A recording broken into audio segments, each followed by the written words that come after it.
If you want it, you can grab it with your hands. Nothing's out of reach. If you really want something, if you need it, you can grab it with your hands. Nothing's out of reach. If you really want something. Hello all you wonderful people out there, welcome to Jamaican Experience. My name is Gabi and today I'm going to tell you all about my plans on going back to Jamaica and how everything almost got totally mashed up. Thank you for all the people who subscribe to our channel. Please continue to do so, subscribe, like, share and comment below. Please remember that.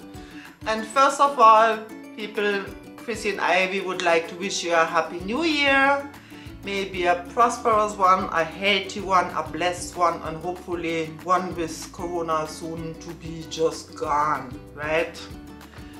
So today's story gonna be about my plans on moving back to Jamaica. You really have to watch to the end to find out if I actually made it there with the two kids there, right? So you have to imagine after 3 years I finally was ready to go back to Jamaica after such a long time. It seemed like forever to me. My baby father, he came like about a year ago and he saw the kids and so, and we had a nice time, but now it was my time to go back home. You know, before you leave and you have insurance in Germany and stuff like that, you go to the doctors, you get everything checked out, you go to the dentist and stuff like that, you know. So one of my last doctor's visit was at a woman doctor, and all I actually wanted was to get some birth control. I thought I was finished with having babies, you know, I had 2 beautiful girls and I thought that was it. Because after all, you need to take care of them financially too, right? So I thought too is okay. So I went to a doctor and he checked me out and he did do the x-ray thing on my stomach, and the 2 of us did look on the screen, and I was like, well, last time I did check my inside, it looked different. And even the doctor, he did look concerned. I mean, you have to imagine the entire picture was just like pure white. It did look like some sweetie factory kind of thing, as it did really look weird. So he examined me some more like, and after a few minutes he said I need to go to hospital immediately. I mean, I was so shocked when he said that I have a tumor. I mean, I noticed that my belly got on one side that it was a lot bigger than on the left, but I thought after maybe a cesarean section that's quite normal and no problem, right? But obviously it was not. So all what went through my head was like, my mom, she had breast cancer, even though she recovered from it. My granny, she died from cancer when she was 60 years old, and all those things just went through my head like, and I was so scared. So he said I have to go to hospital immediately. I told him I can't go immediately. I need 1 or 2 days because I need to find somebody for the children, obviously. I mean, I can't just leave them at home all by themselves. And so I went home. I told Crystal that I have to go to hospital, but nothing serious. I didn't want to worry her. Sarah, she was way too small to understand what's going on. And yeah, that I was thinking, where would I leave my children? So there was this one nice lady we sometimes met at kindergarten, because her biggest child went to kindergarten with Crystal together. And I asked her, and she said, oh, no problem, of course we can do that, we take care of your kids while you go to a hospital and so. But guess what happened then? The next day she called me and she said, this is not going to work, because her smallest child, which was about Sarah's age, had catch some disease, like was very catching, and there was no way she could take the kids because obviously it was catching. She really apologized, and I know she felt bad about it. And so I had a problem. Then I remember this other couple. I mean, mostly I saw the husband when he carried his children to kindergarten. I knew they had a house and they somewhere lived close by. So I went to a place, I took the 2 kids, was running out of time, and they had quite a few kids. I don't know if it was 4, 5, 6 or something like that, but it was quite a lot. And so I asked them, I mean, first I explained my situation to them, and then I asked them if they could please take care of the kids for 2 weeks. So the husband, first of all, he said, it's no problem. I could see the wife, she wasn't so thrilled at all. I mean, I can imagine she had quite a lot of things to do with so many children, taking care of the house and all of that. But she didn't seem too happy at all. But somehow they talked it over, and the two of them agreed to take the kids.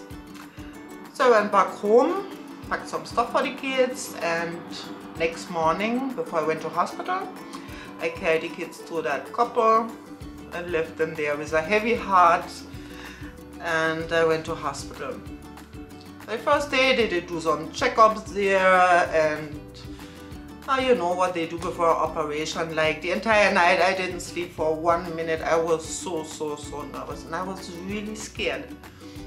I mean, I was so scared, like what happened if I really have cancer, and what happened if anything happens to me, if I maybe die or something, what happened to my kids, and the father from them being so far away in Jamaica.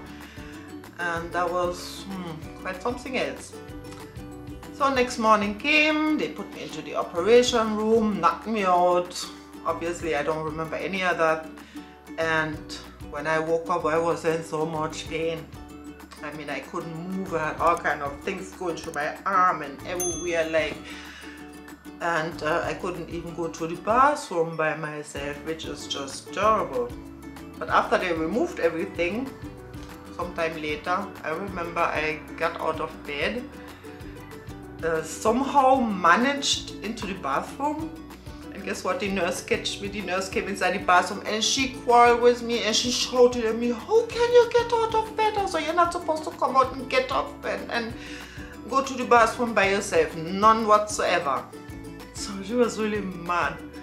So I went back to bed, and I was just miserable. The next day I started feeling a little better.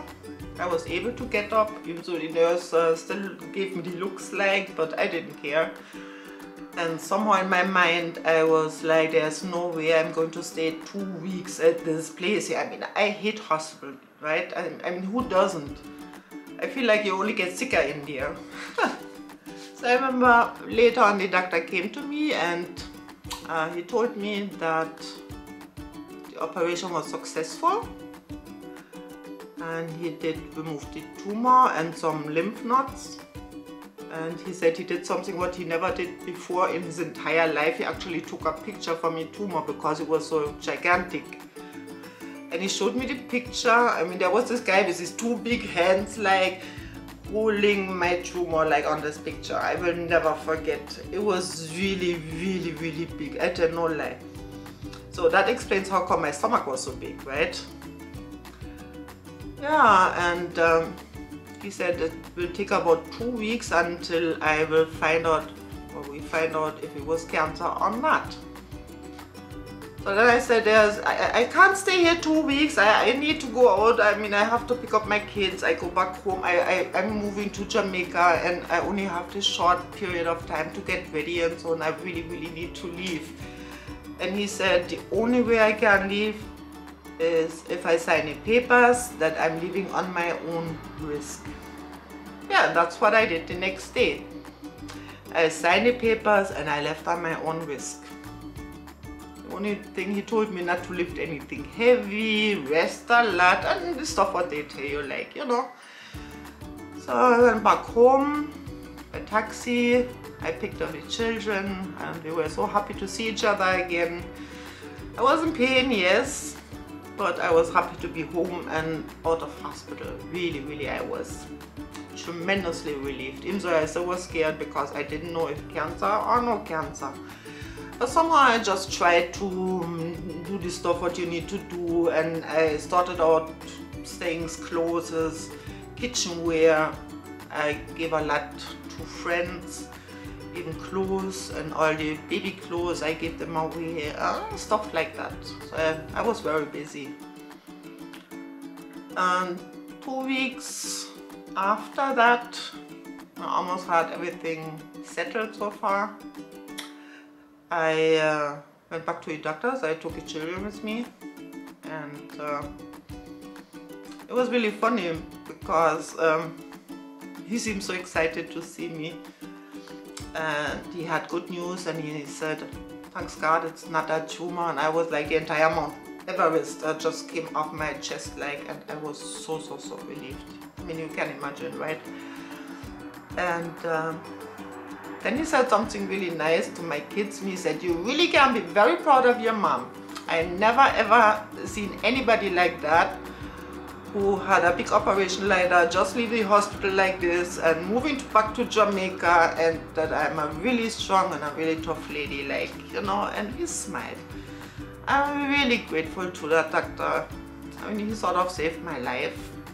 Just like this midwife, the one time when I gave birth to Sarah, she saved our lives too. So I had a lot to be thankful for. So after I finally got everything ready, and we are about to fly to Jamaica, like, and I was lucky enough to not have any cancer, thanks God, or whatsoever, like. I remember that evening before the flight, I didn't sleep any at all. I was too anxious, I was too nervous, and plus I was so afraid I would oversleep, because we were supposed to meet this driver guy at like 3, 4, 5 o'clock in the morning, I don't quite remember, and take us to Frankfurt airport. So I remember I took the 2 kids and the suitcase. You have to remember, I'm not supposed to lift up anything heavy, right? My biggest suitcase had over 70 kilograms. Oh, it's not heavy, right? And so we waited for the ride to come. It arrived. We went to Frankfurt airport. It's so funny how I now live in Frankfurt, and then we all ended up here. But at least we are close to the airport, right? So then we went on the flight, like 12 hours something. Sarah, she was sleeping most of the time, good so. With she was everything in between, sleeping, watching movies, drawing pictures, and she was so excited to see her daddy again. And then finally we actually made it, and I was back home, back in Jamaica, and I felt like I could kiss the ground. And I believe whenever the next time gonna be, and I hope it's gonna be soon, I'm gonna do just that, because I'm really extremely homesick after so many years down here in Germany now. And we saw my boyfriend, who was happy to see us. We went back home, and everything just was back to normal. The only thing, I didn't tell my aunt anything. She's a very careful lady. She always feel like stay in Germany, it's much safer there. You have security, health insurance, and the whole 9 yards, and so don't go back to Jamaica, like, you know. So I didn't tell her one thing. It's just one day while in Jamaica, I called her and said, hello Aunt, guess where I am? And she said, I know, you're in Jamaica, right? Yeah, so I guess she did know. So that was it for today. Thank you for watching, and again, a happy new year to all of you out there. Remember to subscribe to our channel, share it, like it, and comment below. Remember that. Happy New Year. Bye bye.